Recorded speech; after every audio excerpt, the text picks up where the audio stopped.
Iba talaga ang Miss Nora Honor.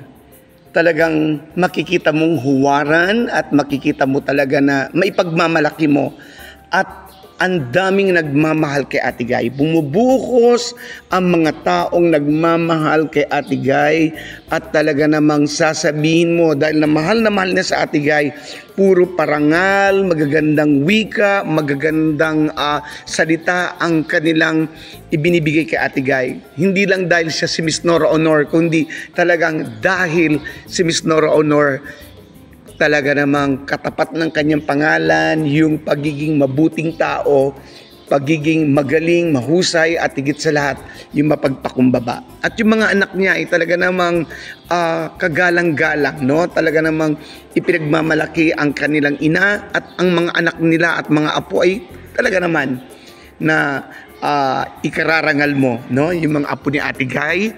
At of course, lahat na yata ng mga nagmamahal kay Ate Guy ay sasabihin mong masasabi mong mana sa kanilang idolo, sa ating idolo na si Miss Nora Honor. Ang lahat ng yan pag-usapan po natin sa Heart Expression. Ito po si Keffer DR, ang inyong lingkod, at nagpapasalamat sa patuloy niyong pag-subscribe ng YouTube channel na Heart Expression. At patuloy niyo po itong tinatangkilik. At ako po ay humingi ng paumanhin. Matagal niyo po akong hindi nakasama, hindi naka-upload halos isang linggo dahil nasira po yung aking cellphone na po nasira.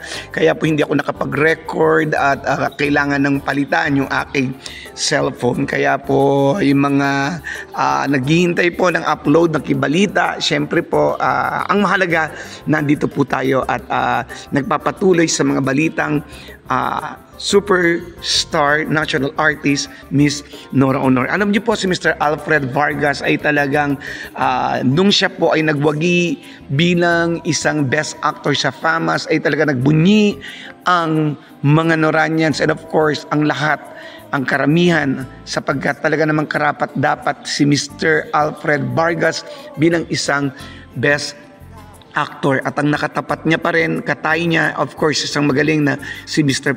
Piolo Pascual. At talaga namang dahil dito sa pagkapanalo ni Mr. Alfred Vargas, ni Konsehal, ay talagang napahanga, napabilib ang lahat. Siyempre, best actor, no po, at sa pelikulang Pieta, no, napakagaling niya doon bilang isang anak ni Ate Guy. At si Ate Guy po ay talaga namang kanyang pinapasalamatan ng gusto, no po, talagang yung merit ibinibigay niya kay Ate Guy, talagang proud siya na nakasama niya sa Ate Guy sa pelikulang Pieta at sabi niya nga, no, talagang sa Ate Guy napakagaling na actress. And of course, balitang Pieta pa rin. Ang Pieta po ay may planong maglakbay hindi lang sa buong bansa kundi sa buong mundo, no po, at yan ang aabangan natin, no po, yung Pieta. Talaga namang makikita natin kung gaano kagaling ang pelikula at ang mga bumubuo ng pelikulang Pieta. Ate Guy, congratulations, and of course maging kay Mr. Alfred Vargas at sa mga bumubuo,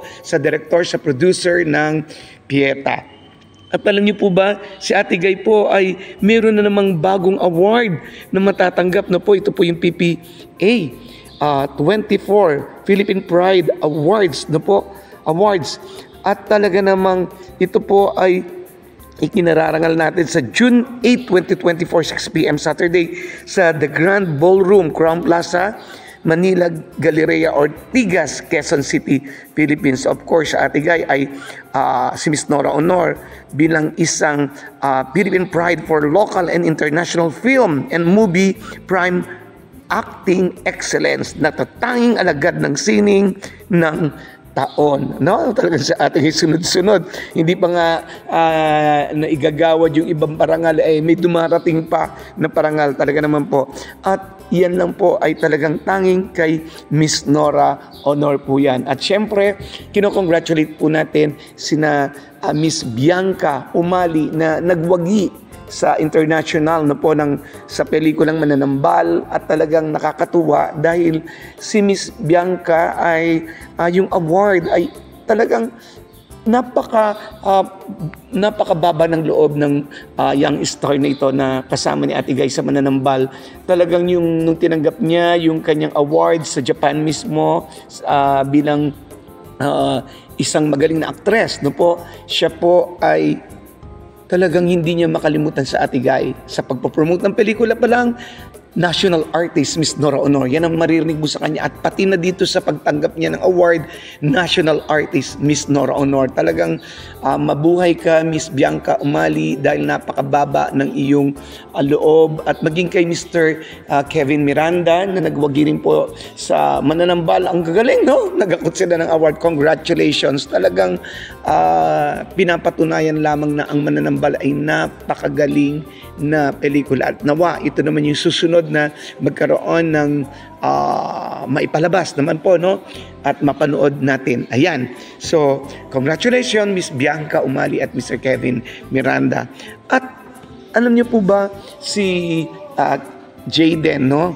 Ang mga anak po ni Mr. Ian De Leon ay talaga namang napakakagaling na mga bata. Sabi nga dun sa pinost po ni Mr. Ian De Leon, no, sa IDL Arts and Painting, "We are such proud parents. After Jordan's success today, we celebrated and supported our Jayden's Honor Recognition Day." Ang gagaling ng mga anak, at talagang nakita ko po sila sa personal, ay talagang ang mga batang ito ay aktibo, matatalino. Siyempre, kanino ba magmamana sa kanilang mga magulang, kay Mr. Ian De Leon at kay Ma'am Jen, and of course, samban lahat nagmula yan, kundi po siyempre sa mga magulang din nila na sa ating mahal na superstar, Miss Nora Honor, no po?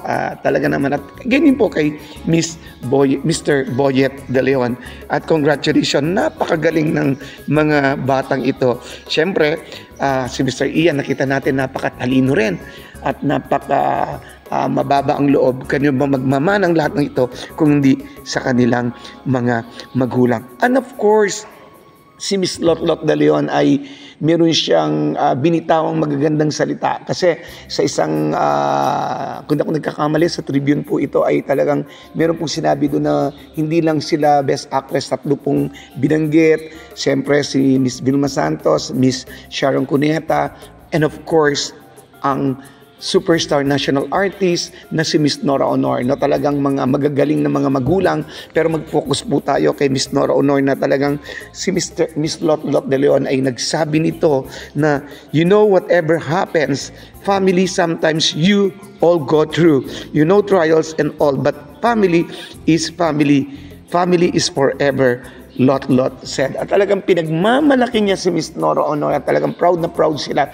Siyempre nga, napakagaling na ina, hindi man perfecto, napakagaling pang actress, at talagang minamahal ng masa. At siyempre, kilala sa buong mundo dahil sa kahusayan at kababaan ng loob, no? Talagang napakaganda na talagang pakinggan, marinig sa mga Noranians. At sa mga susunod na araw, marami pa tayong kwento patungkol kay Miss Nora Honor. Maraming salamat po. Ito po si Kuya Ferdy R na nagsasabing, as long as there is love, we will stand, and to God be the glory. Maraming salamat po at mabuhay.